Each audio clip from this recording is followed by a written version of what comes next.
राष्ट्रवादी कर्मचारी संगठननि खरगधामनि मुङै सालथां थानाव मामला खालायजागा स्रां साल मामला खालायजागनाय रगनि मुं उंखा अभिजित বিশ্বাস शंकर देबतै सुजित देबनाथ तामनि हिनके बर खरगधाम रायजा जायातिके लुकुकुथुम पान्दानि मुं नावै हास्ते गोनाङै रां थुमै नालाय दंखा लायथांनाय 20 जुन सालमारिवनो अभिजित বিশ্বাসनो बिनि आचुकथायनि नरि रिजाखा हाइफानो फाइनाय जि थामथाय जि 4 जुलाइ सालमारिनि बगै रां थुमै दङ हाइकेनो शिक्षा भवननि सेबक खालायनाय रगनि थानाय रिसिप्ट कपि रिवै रां नावै दंखा धर्मनगर कयला शहर बिलोनिया उदयपुर ते गरं गरं हाइरगबो रां नाहारजागै दंखा हाइकेनो ताबु कक हिनके अम थाराव गरैतैनो हाइके सेबक खालायनाय रगनो सिग्रि सक्रोके रां थुमै दंखा अभिजित বিশ্বাস आबो सिमिया रां रिया हिनके गुबुन थायो सेवै रहरनाय अबाहाय रगबो कक कासाजाक ताबु हाइनि बगै रायदा रगै गजां गजां सिगांनि हाइ ओंनानि बगै सानमुं तिसावै मामला खालायलेगा ताबुक तंनाय कमिटिनि नेतार অবৈধভাবে চাঁদার বিরুদ্ধে আমরা জানাতে টিয়ার গ্যাসের মান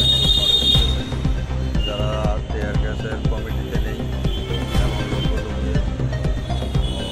13 তারিখ সম্মেলন হবে বলেন আমাদের টিয়ার গ্যাসের পক্ষ থেকে এখনও সম্মেলনের তারিখ ঘোষণা হয়নি সম্মেলনের কথা ঘোষণা হয়নি তাই আমরা সমস্ত কর্মচারী ভাইদের কাছে অনুরোধ করব আপনারা চাঁদা দান থেকে বিরত থাকুন কর্মচারী ত্রিপুরা রাজ্য কর্মচারী সংঘ এখনও সম্মেলনের তারিখ ঘোষণা করে থানাতে কিসের জন্য এসছেন থানাতে কি করছে থানাতে তারা যে অবৈধভাবে চাঁদা সংগ্রহ করছে যাদের চাঁদা আদায়ের বিরুদ্ধে যাতে আইনানুগ ব্যবস্থা হয় সেই জন্য আমরা থানাতে আবেদন করি কারা চাঁদা আদায় করছে আবেদন করছে তো যেমন ত্রিপুরা রাজ্য কর্মচারী সংঘ থেকে যারা এখন কমিটিতে নেই অভিজিৎ বিশ্বাস তারপরে শঙ্কর দেবনাথ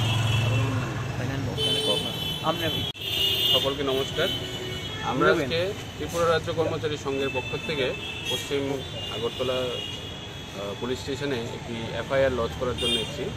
এফআইআরের মূল বিষয় হলো আপনারা অবগত থাকবেন আমরা গত রোববার দিন একটি প্রেস কনফারেন্স করেছিলাম প্রেস ক্লাবে, যেখানে আমরা বলেছিলাম যে যারা এখনও কমিটিতে নেই ত্রিপুরা রাজ্য কর্মচারী সংগঠনের কোনো দায়িত্বে নেই সে অভিজিৎ বিশ্বাস উনি ওনার নামে চাঁদা তোলার একটা প্রলোচন চালিয়েছে এবং উনি বলছেন যে 13-14 তারিখ একটি কনফারেন্স হবে ত্রিপুরা রাজ্য কর্মচারী সংঘে।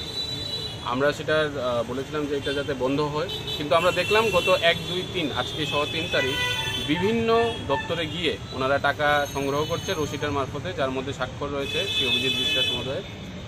আমরা এই বিষয়ে মাননীয় আমাদের ওসি সাহেবের সাথে কথা বলেছি এবং আমরা ওনার পরামর্শ নিয়ে এবং আমাদের সাংগঠনিক সিদ্ধান্ত নিয়ে আমরা অভিজিৎ বিশ্বাস, শঙ্কর দেব এবং সুজিত দেবনাথের নামে একটি এফআইআর লজ করেছি, যা ইতিমধ্যেই নথিভুক্ত হবে। নথিভুক্ত হয়ে আমরা এফআইআর নাম্বারটা পেয়ে যাব।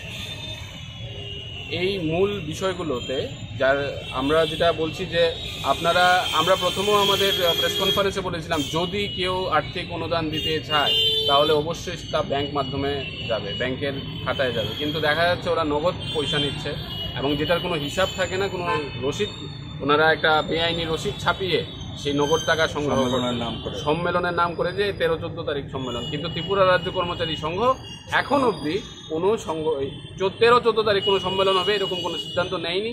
আমরা নিয়েছি একটা সিদ্ধান্ত যে আগামী 3 মাসের মধ্যে আমরা রাজ্য সম্মেলন করব। তারা কি এখন কমিটিতে আছে? এখন অভিজিৎ বিশ্বাস বাবু উনি কমিটিতে নেই এবং গত 20 তারিখে 20/6/2024 ইংরেজিতে সেটা পুনর্গঠন হয়ে অভিজিৎ বিশ্বাসবাবুকে পদ থেকে সরানো হয়েছে এবং দায়িত্বমুক্ত করা হয়েছে এবং নতুন যে কমিটি সেটা আমরা কোঅপারেটিভ সোসাইটিতে জমা করেছি, যেটা রেজিস্ট্রেশন আমাদের আছে 7818/18। এই রেজিস্টার মূলে অভিজিৎ বিশ্বাস আজকের দিনে জেনারেল সেক্রেটারি নেই, উনি জেনারেল সেক্রেটারি হিসাবে সই করে ত্রিপুরা রাজ্য কর্মচারী সংঘের কোনো চাঁদা রাশি সংগ্রহ করতে পারেন না। এটা সম্পূর্ণ বেআইনি এবং অসংগঠিত। কোন জায়গা থেকে তারা চাঁদা সংগ্রহ করছে? আমাদের কাছে যে প্রাপ্ত খবর তারা ত্রিপুরা রাজ্যের বিভিন্ন জেলায় চাঁদার রসিদ বই পাঠানোর চেষ্টা করছে। আপাতত আমাদের কাছে যতটুকু খবর, বিশেষ করে আমাদের এই অফিস লাইনস্থিত এটি শিক্ষা দপ্তর থেকে কিছু চাঁদা তুলেছে এবং বিভিন্ন ছোট ছোট দপ্তর। দেখুন সবাই তো আর কিছু এত সাহস করে সবাই সামনে আসতে পারে না, আমরা কিছু জন থেকে আমরা সংগ্রহ করতে পেরেছি প্রাপ্ত খবর ওই দিয়ে আমরা জমা দিয়েছি। আমাদের বিশ্বাস, আমরা জানি, আমরা শিওর এটা নিয়ে ওনারা বিভিন্ন দপ্তর থেকে আরও বেশি টাকা আদায় করছে, যেটার কোনো হিসাব নেই। কারণ ওনারা এই চাঁদার বইটা আপনারা জানবেন, আপনারা যেহেতু প্রেস ভাইরা আপনারা খুব ভালো জানেন, যে কোনো চাঁদার রসিদ যদি ছাপাতে হয় অবশ্যই সংগঠনের যে সুপ্রিমো থাকে, যে হেড অফ সংগঠন থাকে, যে প্রেসিডেন্টের অনুমোদন লাগে। এই চাঁদার যে রসিদটা এটা প্রেসিডেন্টের অনুমোদন ছাড়া ছাপানো হয়েছে এবং উনি বর্তমানে এই দায়িত্ব নেই যে দায়িত্বে উনি টাকা সংগ্রহ করেন। আপনার নামটা? আমার নাম দীপদেব, আমার সাথে উপস্থিত আছেন ত্রিপুরা রাজ্য কর্মচারী সংঘের মাননীয় সভাপতি আশিস কান্তি ঘোষ, মাননীয় কোষাধ্যক্ষ শ্রী বিশ্বজিৎ পাল, আমি দীপদেব, ত্রিপুরা রাজ্য কর্মচারী সংঘের অফিস সেক্রেটারি।